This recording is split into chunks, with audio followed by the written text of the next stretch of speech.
Hello बच्चों, मैं Rakesh Kumar TSP Jodhpur के यूट्यूब चैनल में आपका स्वागत करता हूँ। देखिए, आज अपन पढ़ने जा रहे हैं क्लास 10 का चैप्टर 8 चैप्टर कार्बन एंड उसके यौगिक, कार्बन एंड इट्स कंपाउंड। ठीक है, तो देखिए पहली बात करते हैं कार्बन के बारे में। Carbon and its compound.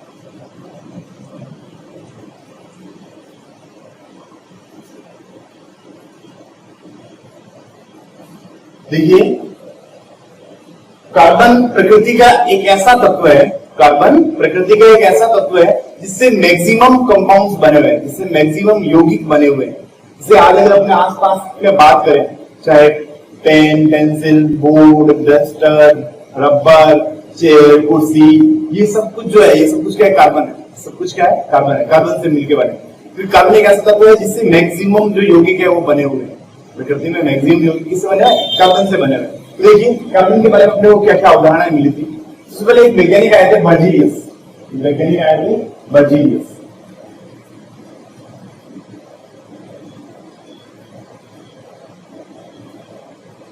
देखिए, बर्जीलियस ने क्या कहा था? बर्जीलियस ने बताया था कि जो भी कार्बनिक यौगिक होते हैं, उनको अपन डायरेक्ट ऑब्टेन नहीं कर सकते, डायरेक्ट अपन प्राप्त नहीं कर सकते। वो ओनली फॉर लिविंग थिंग से मिलते हैं। अपन उनको कहीं बना नहीं सकते। ऐसा नहीं बोल सकते हैं कि कोई भी अकार्बनिक पदार्थों से अपन कार्बनिक पदार्थ का निर्माण कर सकते हैं। ये बर्जीलियस ने कहा था कि अकार्बनिक पदार्थों से कार्बनिक पदार्थों का निर्माण नहीं कर सकते हैं। ये ओनली फॉर लिविंग थिंग से बनते हैं। किससे बनते हैं? Living organism.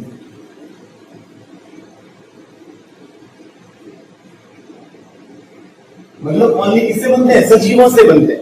ओनली फॉर सजीवों से बनते हैं। जो कार्बनिक पदार्थ है वो ओनली फॉर सजीवों से बनते हैं। और इसको नाम दिया था इन्होंने वाइटल फोर्स थ्योरी।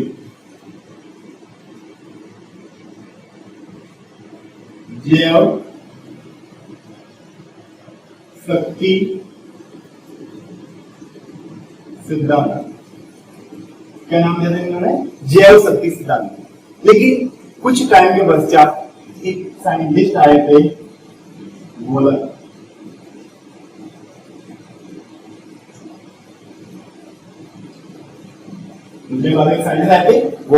वॉलर ने सबसे पहले ये बताया था, वॉलर ने कहा था कि ये जो भी कार्बनिक पदार्थ होता है, जो भी ऑर्गेनिक मैटर्स होते हैं, जो भी ऑर्गेनिक मैटर होते हैं, जो कार्बनिक पदार्थ होते हैं, उनका अपन लोग अकार्बनिक तरीकों से भी यूज बना सकते हैं। उनको अकार्बनिक पदार्थों से अपन उनको बना सकते हैं। अर्थात ये बताया था कि इनको लेबोरेटरी के अंदर बनाया जा सकता है। इनको लेबोरेटरी के अंदर बनाया जा सकता है। ये सबसे पहले किसने कही थी बात? वॉलर ने कही थी। इसका मतलब क्या हो गया? जैव शक्ति सिद्धांत का इन्होंने खंडन कर दिया। जैव शक्ति सिद्धांत का क्या कर दिया इन्होंने? खंडन कर दिया। इन्होंने कहा था जो बर्जीलियस ने बात कही थी ऐसा नहीं है, अपन इनको लेबोरेटरी के अंदर भी बना सकते हैं।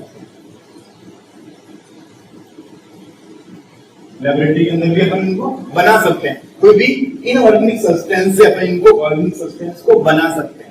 इसके बाद में जो भी कार्बनिक पदार्थ होते हैं, जो कार्बन से मिलकर बने पदार्थ होते हैं, इनका निर्माण प्रारंभ हुआ। जैसे अपने आसपास में जो भी पदार्थ दिखते हैं वो सारे क्या है? कार्बनिक पदार्थ है। इन कार्बनिक पदार्थों का निर्माण उसके बाद में, वॉलर के प्रिंसिपल के बाद में प्रारंभ हुआ है। ठीक है, तो अपने को इन बातों का ध्यान रखना। आप लोग ये भी ध्यान रखें कि जो ये कार्बनिक पदार्थ है उनको अपन लोग किसमें पढ़ते हैं? ऑर्गेनिक केमिस्ट्री में पढ़ते हैं।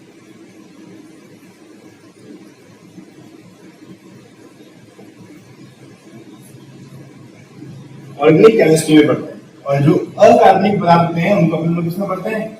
इनऑर्गेनिक केमिस्ट्री में।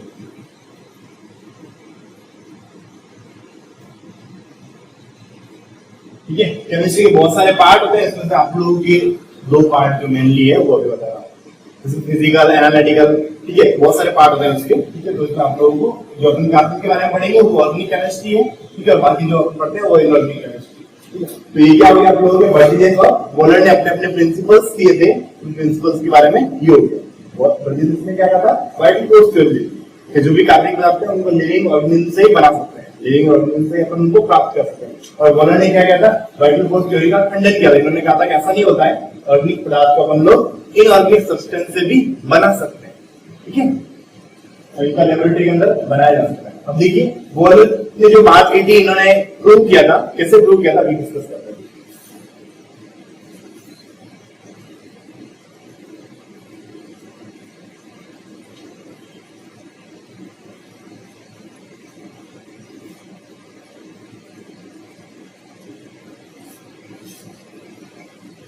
बोहर ने सबसे पहले क्या किया था, यूरिया का फॉर्मेशन किया था। इसका फॉर्मेशन क्या था, यूरिया का फॉर्मेशन किया था। अब यूरिया का फॉर्मेशन कैसे किया था देखिए, इन्होंने लिया था अमोनियम सल्फेट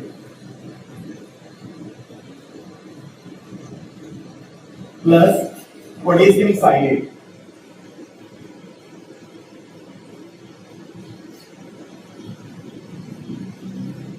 अमोनियम सल्फेट और पोटेशियम साइनेट की क्या कर रही थी इन्होंने, रिएक्शन कर रही थी। तो क्या बन गया इनके पास में, इनको मिला था अमोनियम साइनेट प्लस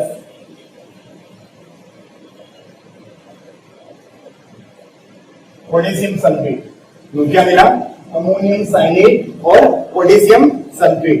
देखिए किसकी रिएक्शन कर रहा है इन्होंने, अमोनियम सल्फेट की रिएक्शन कर रहा है पोटेशियम साइनेट से, ठीक है। और मिला क्या इनको, अमोनियम साइनेट और पोटेशियम सल्फेट। देखिए नाम लिखना है इनका आपको,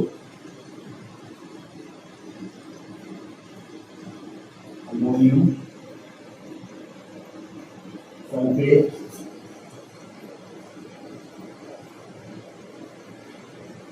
पोटेशियम साइनेट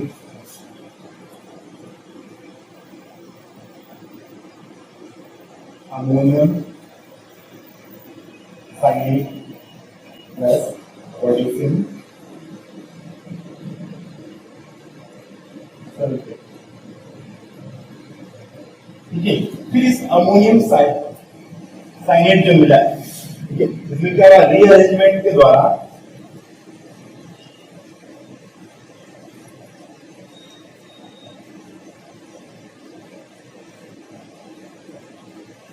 यूरिया का फॉर्मेशन, इसका फॉर्मेशन हुआ यूरिया का, ठीक है। अब लोग इसको ऐसा भी लिख सकते हो NH2CO NH2, ठीक है, ये भी यूरिया ही होता है, ठीक है। ये यूरिया जो होता है वो सबसे पहले बनने वाला ऑर्गेनिक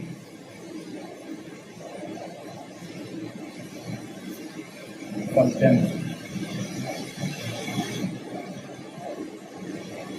ठीक है।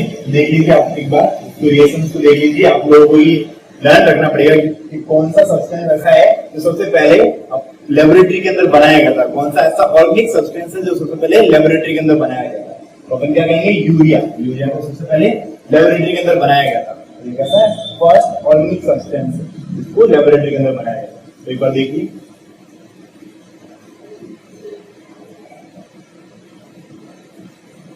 यूरिया रख कर दें,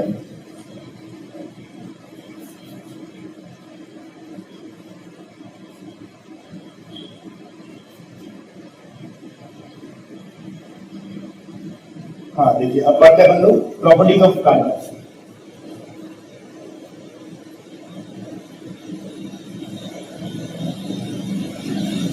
प्रॉपर्टीज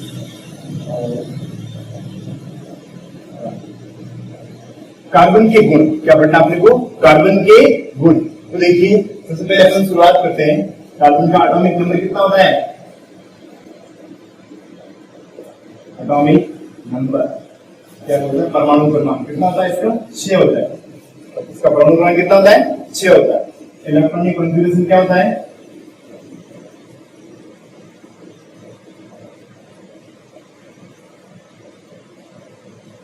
इलेक्ट्रॉनिक कॉन्फ़िगरेशन क्या होता है इसका, 1s2 2s2 2p2, ठीक है। कभी इसका ऐसा लिख सकते हो 2,4, ये क्या रहेगा इसका इलेक्ट्रॉनिक कॉन्फ़िगरेशन रहेगा, ठीक है। नेक्स्ट देखिए इलेक्ट्रॉनिक विन्यास, ना नियम होता है इलेक्ट्रॉनिक विन्यास। नेक्स्ट देखिए इसकी संयोजकता, वैलेंसी,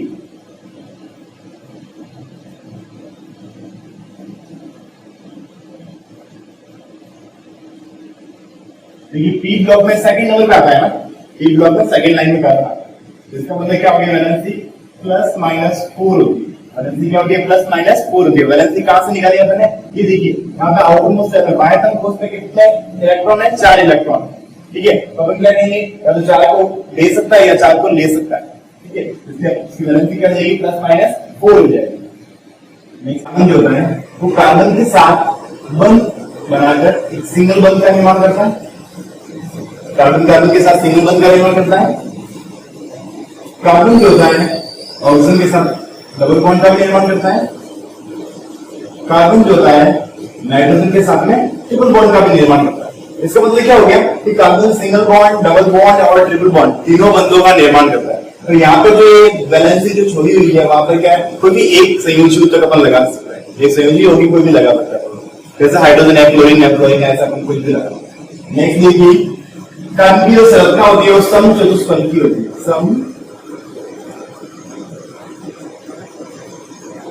समचतुष्फलकी होती है, ठीक है, मतलब रेगुलर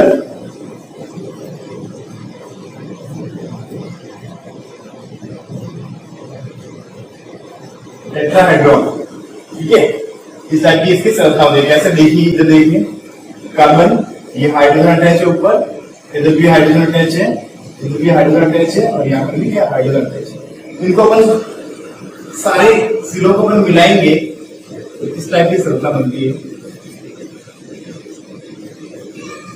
ठीक है, ये कैसे होती है, चतुष्फलक की जैसी संरचना, इसको अपन क्या बोलते हैं, चतुष्फलक की संरचना बोलते हैं। और इसके बीच में जो कार्बन कार्बन के बीच में जो बंध कोण होता है वो कितना होता है, 109 डिग्री 28 मिनट, ठीक है। इसका मतलब क्या हो गया, यहाँ पर बॉन्ड एंगल जो होता है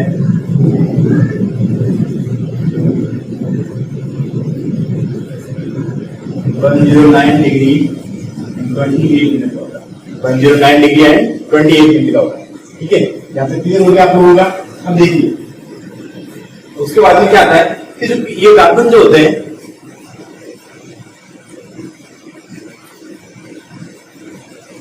एक दूसरे कार्बन के साथ मिलकर साखित, असाखित तथा चक्रीय संरचनाओं का निर्माण करते हैं। साखित कैसे, कि जो ब्रांच संरचना होती है, जैसे एक कार्बन जुड़ा है उसके नीचे भी कार्बन, ऊपर भी कार्बन, इधर भी कार्बन, तो उसको अपन क्या कहेंगे, साखित संरचना। और असाखित कैसे, जो लीनियर एक लाइन में हो वो असाखित। और चक्रीय कैसे, जो एक सर्किल साइकिल को ड्रॉ करते हैं, अपन लोग क्या बोलते हैं, चक्रीय संरचना। ये कार्बन जो होते हैं चक्रीय, साखित व साखित संरचनाओं का निर्माण करते हैं। और जो कार्बन जो होते हैं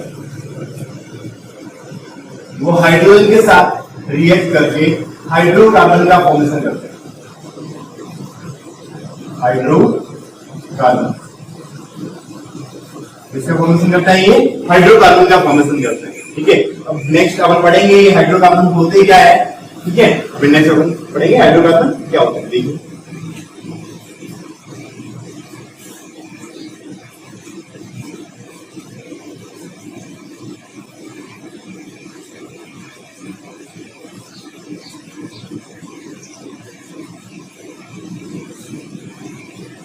हाँ देखिए, इधर ध्यान दीजिए, डिस्कस करना है हाइड्रोकार्बन।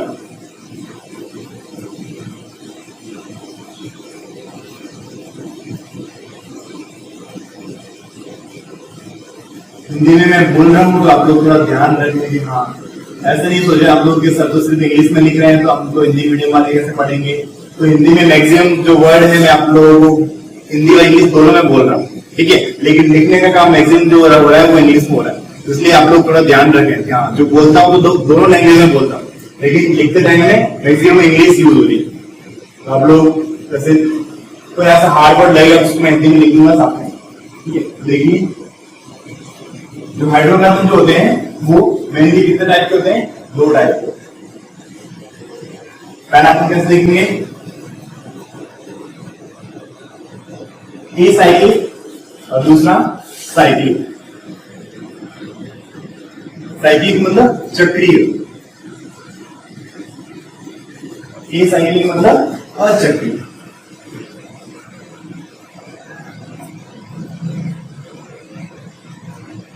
अचक्रीय क्या हो गए, जो चक्र के रूप में है वो अचक्रीय हो गए। तो अचक्रीय में भी 2 टाइप होता है, एक तो सैचुरेटेड संतृप्त हाइड्रोकार्बन और दूसरा अनसैचुरेटेड।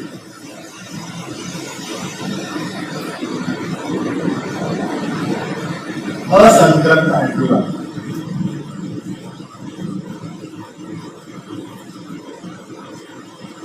ये सैचुरेटेड एंड अनसैचुरेटेड। अब देखिए सैचुरेटेड कौन से होते हैं?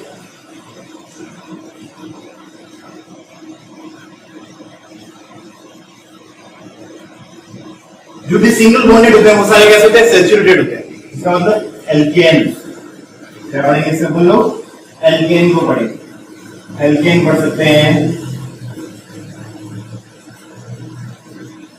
एथेन,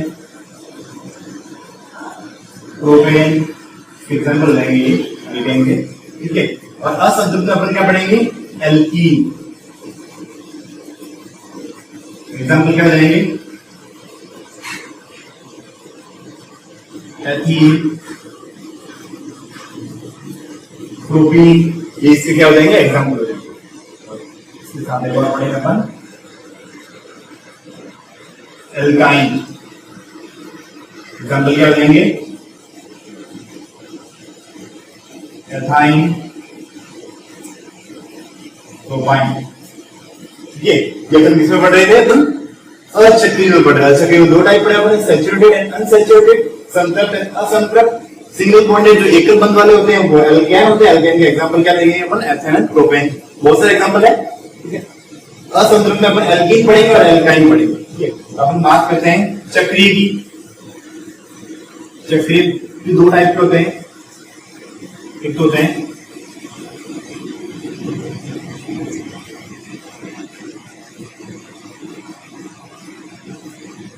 एलिफैटिक,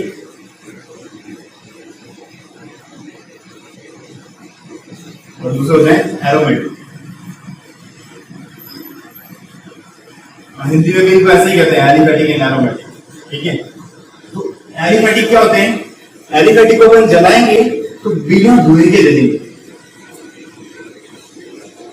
बिना धुएं के जलते हैं।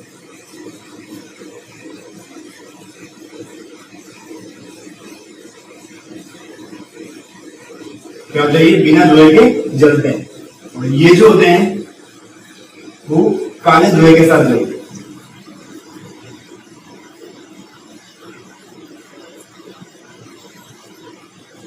क्या होता है? ये काले धुएं के साथ जलते हैं।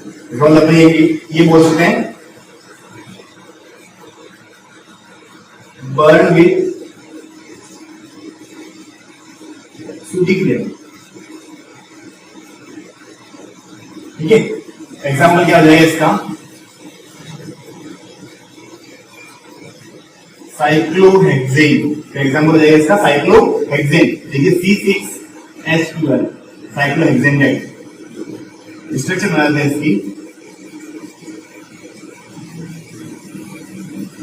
चक्रीय संरचना है। साइक्लोहेक्सेन का एग्जाम्पल है एलिफैटिक, ठीक है। दूसरा देखिए बेंजीन C6H6,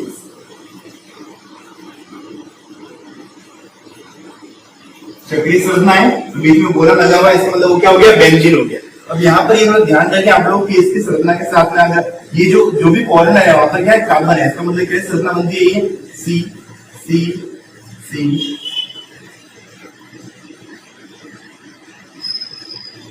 इस टाइप की संरचना बनती है। और इस गोले का मतलब होता है एकांत डबल बॉन्ड लगे हुए, एक छोड़ के एक क्या है? यहाँ पर डबल बॉन्ड है, ठीक है। तो ये होता है अपने पास में। अपने को ये हाइड्रोकार्बन के बारे में पढ़ना है। हाइड्रोकार्बन दो टाइप के पढ़ेंगे अपन, अचक्रीय, चक्रीय, ठीक है। चक्रीय आप लोगों के कोर्स में है नहीं तो अपन चक्रीय के बारे में इतना डिस्कस नहीं करेंगे, लेकिन अचक्रीय अपने कोर्स में है तो अचक्रीय के बारे में अपन पढ़ेंगे। सैचुरेटेड एंड अनसैचुरेटेड, ठीक है। तो ये क्लियर हो गया आप लोगों को? ये क्या आप लोगों को लर्न रखनी है, ठीक है। देखिए इसके अलावा थोड़ा सा एक बात और ध्यान रखें आप लोग, यहाँ पे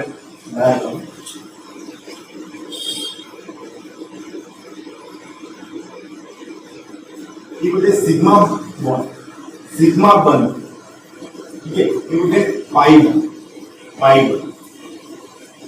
ठीक है। सिग्मा बॉन्ड जो होते हैं, जो सिंगल बॉन्ड जो होते हैं वो सारे सिग्मा बॉन्ड होते हैं। कैसे कि मान लो मैं ऐसी बात करूं कि यहाँ पर ये कार्बन है, ये ऐसे लिखा CH3 CH, ये सिंगल बॉन्ड है। इसमें ये कौन सा बॉन्ड है? सिग्मा बॉन्ड है। वैसे हाइड्रोजन भी सिग्मा बॉन्ड से बॉन्डेड है, लेकिन ये क्या है? Sigma bond. अगर कहीं पर भी डबल बॉन्ड लग जाता है तो इसका मतलब क्या हो गया, इसमें पाई बॉन्ड बना है, इसमें क्या कौन सा बॉन्ड बना है, पाई बॉन्ड बना है। इसका मतलब एक सिग्मा हो गया और दूसरा मतलब क्या हो गया, पाई हो गया। लेकिन कहीं पर भी ट्रिपल बॉन्ड आता है, तो इसका मतलब क्या हो गया, एक सिग्मा और दो पाई। अब इसमें कितने, एक सिग्मा है और दो पाई बॉन्ड। इसमें क्या है, एक सिग्मा है, एक पाई बॉन्ड। इसमें क्या है, सिग्मा, एक सिग्मा, ठीक है। अपन ओनली कार्बन कार्बन के नीचे बंद को काउंट कर रहे हैं, अपन ऐसा नहीं है कि सारे बॉन्डों को काउंट नहीं कर रहे हैं। मैं आप लोगों को समझाने के लिए अभी सिर्फ ये बीच में कार्बन कार्बन वाले बंद की बात कर रहा हूँ।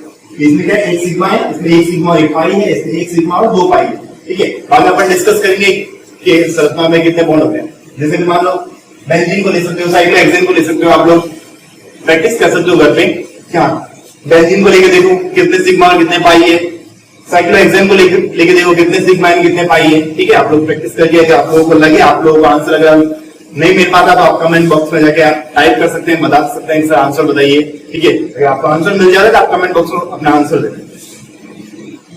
नेक्स्ट देखिए,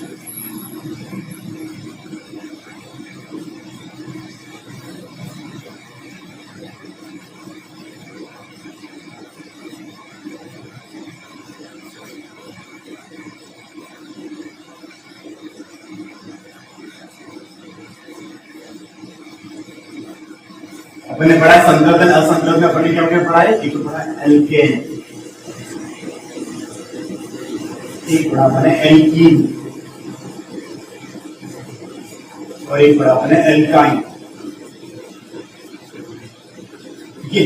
तो देखिए पहले बात करते हैं इनके जनरल फॉर्मूले की, बात क्या करते हैं इनके जनरल फॉर्मूले की।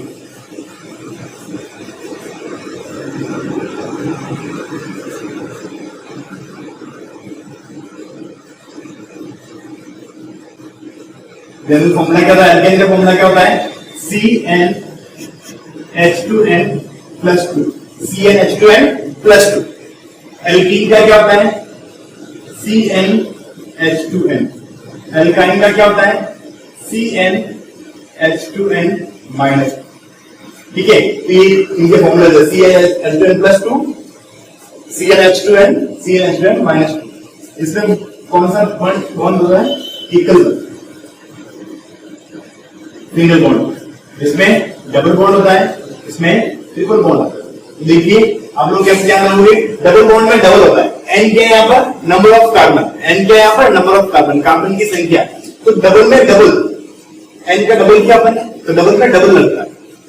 सिंगल में डबल का एक, दो हो जाता, डबल का दो जाता, और ट्रिपल में डबल का दो का, ठीक है। तो इसे आप आइडेंटिफिकेशन कर सकते हैं कि कौन सा एल्केन है, एल्कीन है और कौन सा एल्काइन। नेक्स्ट देखिए, एल्केन में क्या लगता है, एन लगता है, एल्केन, पता है एल्केन क्या है, ये इसका अनुलग्न है, ठीक है, एल्केन, ठीक है। इसमें क्या लगता है, ईन लगता है,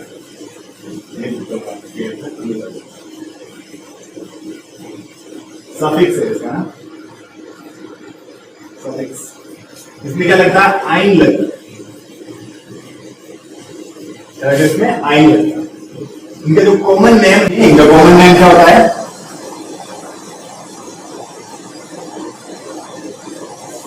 इसका होता है पैराफिन, ऑलिविन। इसका कोई पर्टिकुलर कॉमन नेम नहीं होता, ठीक है। यह टेबल जो है आप लोगों को याद रखनी है, क्योंकि जब भी अपन एल्केन इनके बारे में अपन आगे बढ़ेंगे तो उसमें ये अपनी कौन सा इसका जनरल फॉर्मूला होता है, कौन सा बॉन्ड लगता है, कौन सा अनुलग्न होता है, और इसका कॉमन नेम होता है, ठीक है। इसके अलावा आप लोगों को कुछ बातें और ध्यान रखनी है। अगर मान लो संरचना में एक कार्बन है तो उसे अपन लोग क्या बोलते हैं, मैच बोलते हैं। दो कार्बन है तो उसे अपन लोग एच बोलते हैं। तीन कार्बन है तो प्रोप बोलते हैं। चार कार्बनों को ब्यूट बोलते हैं। पांच कार्बनों को पेंट बोलते हैं। छह कार्बनों को हेक्स बोलते हैं। सात कार्बनों को हेप्ट बोलते हैं। आठ हो तो ऑक्ट, 9 हो तो नॉन, और 10 हो तो लेफ्ट। ठीक है, ये जो टेबल है आप लोगों को ध्यान रखनी है। अब ये कहां काम आएगी तो देखिए, अगर मान लो एक कार्बन है, एक कार्बन की संख्या है और सिंगल बॉन्ड है, तो क्या कहेंगे, कार्बन कितना एक है और बॉन्ड कैसा है, सिंगल है, तो नाम क्या लेंगे इसका, मैथ प्लस एन। क्या नाम हो गया इसका, मैथेन, मैथ प्लस एन। अब देखिए, अगर अपन कह रहे हैं एक कार्बन और डबल बॉन्ड हो तो ये तो पॉसिबल ही नहीं है, क्योंकि एक कार्बन के साथ में डबल बॉन्ड कैसे लग सकता है, कार्बन कार्बन के बीच में डबल बॉन्ड लगेगा, और एक कार्बन तो फिर उसके साथ तो दूसरा यूनिट जुड़ा रहेगा, कार्बन तो जुड़ा नहीं रहेगा। ठीक है, देखिए तो अपन यहाँ पे क्या कहेंगे, दो कार्बन हो और डबल बॉन्ड हो, अपन क्या करेंगे, इसका नाम क्या हो जाएगा, H प्लस ई, क्या हो जाएगा, एथीन। दो कार्बन और ट्रिपल बॉन्ड का नाम क्या रहेगा, एथाइन, एथाइन। इसका क्या हो जाएगा, एथीन। ठीक है, इन बातों को आप लोगों को ध्यान रखना पड़ेगा। अब देखिए, अगर मान लो मैं कह देता हूं कि चार कार्बन है और सिंगल बॉन्ड है, तो नाम क्या हो जाएगा, ब्यूट प्लस एन। क्या नाम हो जाएगा इसका, ब्यूटेन। तो मैं बोलता हूं 6 कार्बन और डबल बॉन्ड है, तो क्या रहेगा नाम, हेक्स प्लस ई, हेक्सीन। 7 कार्बन और ट्रिपल बॉन्ड, नाम क्या रहेगा, एफ प्लस आई, हेप्टाइन। ठीक है, तो ये बातें आप लोगों को ध्यान रखनी पड़ेगी। अब देखो, कभी कभी ऐसे क्वेश्चन आते हैं, जैसे मान लो दे दिया C3H10, नाम बताइए, इसका नाम क्या रहेगा और इसकी संरचना बताइए, तो अपन क्या कहेंगे, C3H8, तो अपन क्या कहेंगे, 3 का डबल कितना होता है, 6, 6 प्लस 2 है ये, 6 प्लस 2 है, 8 जो है 6 प्लस 2 में आ रहा है, इसका मतलब क्या है, प्लस 2 वाला किसका आता है, एल्केन, इसमें कौन सा है, सिंगल बॉन्ड है। तीन कार्बन बना रहे हैं, 1 2 3 सारे सिंगल बॉन्ड, बाकी जगह क्या जोड़ दिया अपन ने, हाइड्रोजन जोड़ दिया।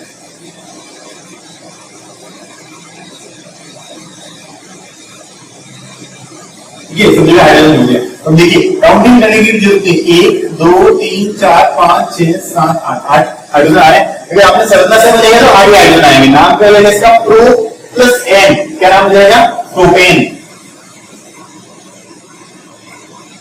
ठीक है, तो ऐसे आप लोगों को ये इनके एल्केन के भी 10 बनाने हैं, एल्कीन के भी 10 बनाने हैं और एल्काइन के भी 10 नाम बनाने हैं। तो जितनी ज्यादा प्रैक्टिस करोगे उतना ज्यादा ये आप लोगों को समझ में आएगा, क्योंकि ये ऐसी चीजें हैं जो आप लोग जितना खुद प्रैक्टिस करोगे उतना बेटर होगा। क्योंकि पढ़ाने वाला भले कैसे पढ़ाते हुए, लेकिन जब आप लोग खुद इतनी प्रैक्टिस नहीं करोगे तो आप लोगों को ये टॉपिक क्लियर नहीं होने वाला, क्योंकि आप लोगों को ये संरचनाएं जो है इनको आप लोगों को बनानी पड़ेगी। जैसे मैं आपको कुछ एग्जाम्पल दे रहा हूं, आप लोग ट्राई करें। C3H4, C5H10, C6H12, C6H14, C4H10। ठीक है, ये 4-5 एग्जांपल्स हैं। आप लोग इनकी संरचना बनानी है, आप लोग इनकी क्या बनानी है, एक स्ट्रक्चर बनानी है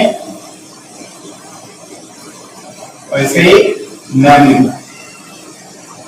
ठीक है, ये दोनों बातें आप लोगों को प्रैक्टिस करनी है। ठीक है, तो आज के लिए अब इतना ही पढ़ेंगे, बाकी नेक्स्ट क्लास में अपन पढ़ेंगे यौगिकों का नामकरण, जो भी कार्बनिक यौगिक है उनका नामकरण, नॉमेनक्लेचर ऑफ ऑर्गेनिक सब्सटेंस। ठीक है, ओके, थैंक यू।